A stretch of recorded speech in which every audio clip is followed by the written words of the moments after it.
Welcome back to another episode of Rock Boys Football. Mike Elko, Texas A&M on the road playing LSU, and we had this game circled as a game with monster college football playoff implications way back in August. That remains true. A little bit more on the line because I think if you're Brian Kelly at LSU, it's not only a must-win game in terms of your college football playoff hopes. This feels like a must-win game for Brian Kelly's future at LSU. I don't think it's crazy to make this statement right off the bat. Mike Elko and Texas A&M go on the road and beat LSU at night here. LSU might have a new head football coach in the 2026 year. And if you're a Texas A&M fan, you have a ton of confidence heading into this matchup. When I look at Texas A&M, I look at a team that is really, really complete and has the ability to win in a lot of different ways. And when you're going on the road in this conference, you want to have that ability. Hey, if this game is a slower game where we're running the football and leaning on our defense, Texas A&M and Mike Elko very comfortable in that kind of game. What if this game goes into a little bit more of a shootout? I think you still favor Texas A&M because of how explosive they've been on the offensive side of the football to start 2025. A lot of really fun storylines to get into. Before we do, and as always, Texas A&M fans, LSU fans, hey, let it fly in the comment section. These preview and prediction episodes always really fun for me. But the best part is hearing from you guys in the comment section. Let it rip. Appreciate you guys. If y'all do enjoy the content, consider subscribing to the channel. Without further ado, let's get into it.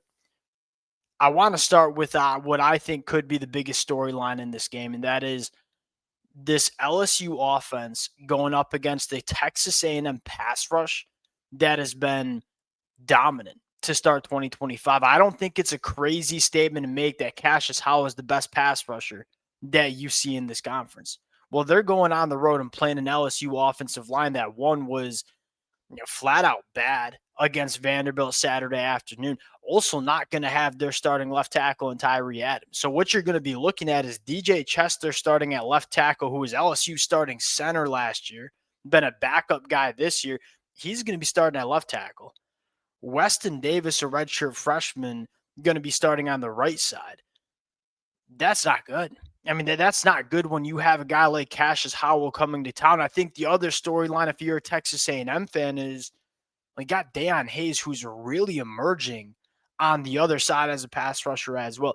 My biggest concern is that you have an LSU offense that has really struggled to run the football against good front sevens. That's going to have to drop back and throw the football a lot in this one, with massive question marks at both of the offensive tackle spots, but at the same time, a quarterback that is one, banged up, but number two, not great at getting himself out of trouble. We've been saying it all year with Garrett Nussmeier at LSU.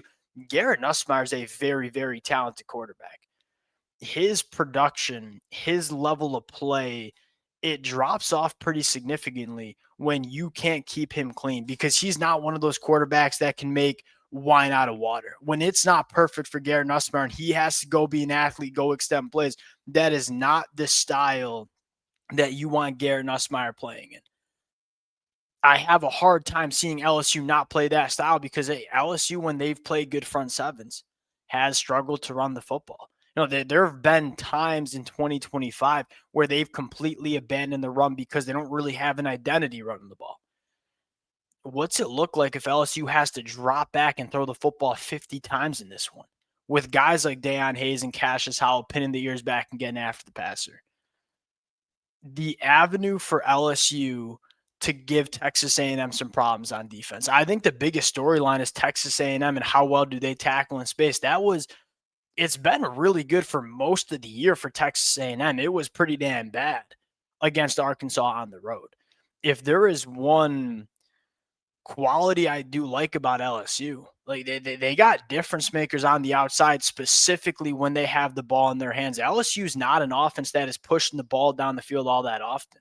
And Garrett Nussmeier's average depth of target against Vanderbilt was 5.9 yards. I think part of the reason is they just can't hold up in pass protection. Like, you want to push the ball down the field, well, you have to hold up in pass protection to let those routes develop downfield. I don't think LSU can do that. So they've been working the quick game. They got guys like Aaron Anderson, guys like Barry and Brown, Xavier Thomas, who are really, really dynamic when they have the football in space. How well does Texas A&M tackle those difference makers in space? That's the storyline. If you're a Texas A&M defense and you can come up and tackle and limit the yards after the catch juice LSU has, and you feel really good about going on the road and giving this LSU offense some real problems.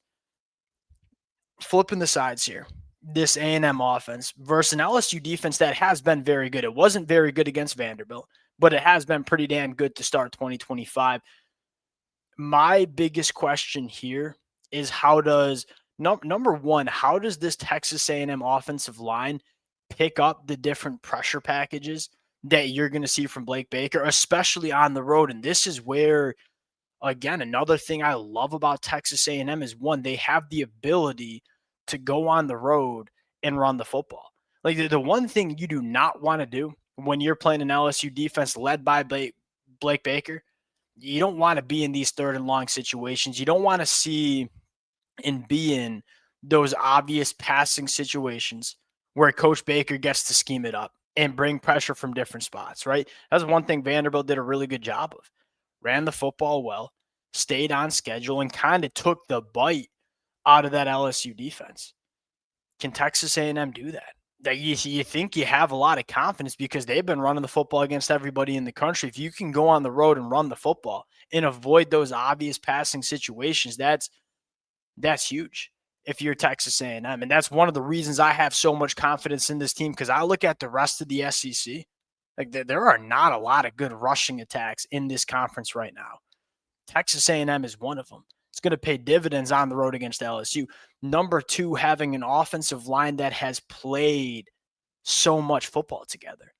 Blake Baker's going to give you a lot of different pictures, man, and he's going to send pressure from a lot of different spots. Having an offensive line that, and the amount of snaps that this unit has together over the last couple of years, it's a lot. Like having an experienced offensive line in this kind of environment against this kind of defense, that's going to matter as well. And so I have some confidence that Texas A&M can go on the road, run the football, deal with some of the pressure packages, and if you do that, you put yourself in a good spot to have some success against a very good LSU defense. Now, here's the other storyline. How well does Marcel Reed manage the pressure? Marcel Reed's been a really good blitz this year. When Marcel Reed has been blitzed, 58% completion percentage, but 8.1 yards per attempt, 10 touchdowns, 0 interceptions. My biggest takeaway from what we saw from Marcel Reed on the road against Arkansas is one, that environment was hostile. I thought Marcel against a bad defense. Again, you're going to see a much better defense this Saturday. Marcel Reed was very quick with his decision making, knew when to check it down when he needed to. I thought that was the most command and comfortable Marcel Reed has looked in his career playing the quarterback position. That bodes well going on the road and playing LSU. The last thing is, all right, how do you scheme up your best players, right? LSU's got one of, if not the best cornerbacks in the country in Mansour Delane. He's pretty much a guy that you're just not throwing to. Well, here's another good thing you like about Texas A&M. They have the ability with their two best players, Mario Craver and KC. They have the ability to move those guys around. Like both of them can play out on the boundary.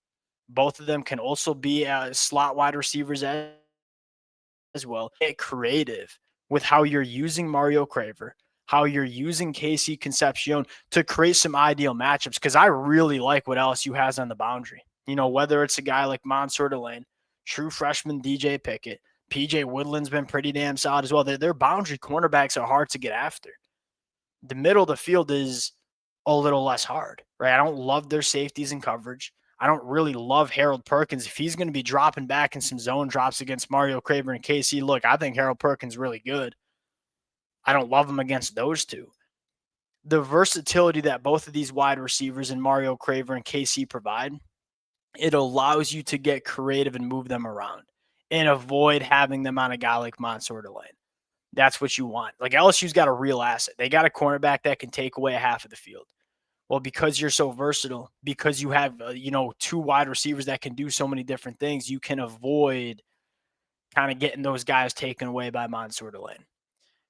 I think the emergence of Ashton Bethel-Roman is really big too.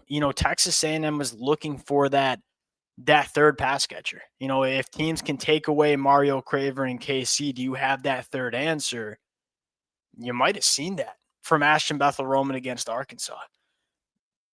Getting into the pick here, it's hard not to like Texas A&M. Like, one of the big questions is, all right, how well does LSU get off the mat from losing on the road against Vanderbilt, against a Texas A&M team that's really rolling? But number two, the things that you like about LSU, especially on defense, their ability to get after the passer, their ability to get you in these third and long situations. I don't know if they'll be able to do that against a Texas A&M team that can go on the road and run the football and hold up in pass protection. I'm going to go with Texas A&M here. And again, with the overarching take I have is that this game has the chance to look a little bit different. I could certainly see a game where the defenses are getting leaned on and it's a little bit of a slower, low-scoring game. What team do you have more confidence to run the football and put some points up on the board? It's Texas A&M. Like, well, what if this game goes into a little bit more of a shootout where both offenses are having success? You're pretty comfortable that Texas A&M can win that kind of game, and that was Texas A&M's bugaboo last year. Is when those games got into some higher scoring shootout games, Texas A&M didn't have the firepower always to keep up. They do this year. And Marcel Reed's, what quarterback are you taking in this matchup from what we've seen? I don't think it's crazy that you're taking Marcel Reed. Give me Texas A&M to go on the road and beat LSU. This team's dangerous, though. They can create some negative plays, create some turnovers. Marcel Reed taking care of the football, of which he's done a very good job of, going to be key. I think Texas A&M is a more complete team. I think Texas A&M has a little bit more momentum going into this one. Give me Texas A&M to go on the road and get it done in a very, very hard place to play. And if so, and I'll just say this, I guess, to round it out.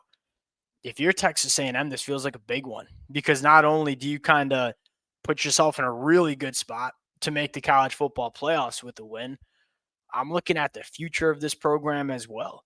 LSU and Texas A&M, they battle for a lot of the best players on the recruiting trail, right? There are a lot of guys that are currently committed to LSU that Texas A&M is going after, most notably Lamar Brown. If you win this game, Brian Kelly maybe loses his job. This is an opportunity for Texas A&M to build some momentum, not only in 2025, but really the future of this program as well. We'll close it out there. Going to be a really fun one. It's going to be an elite environment. We know that. Appreciate you guys rocking with it. If y'all do enjoy the content, consider subscribing to the channel, and we'll talk to y'all later. Peace.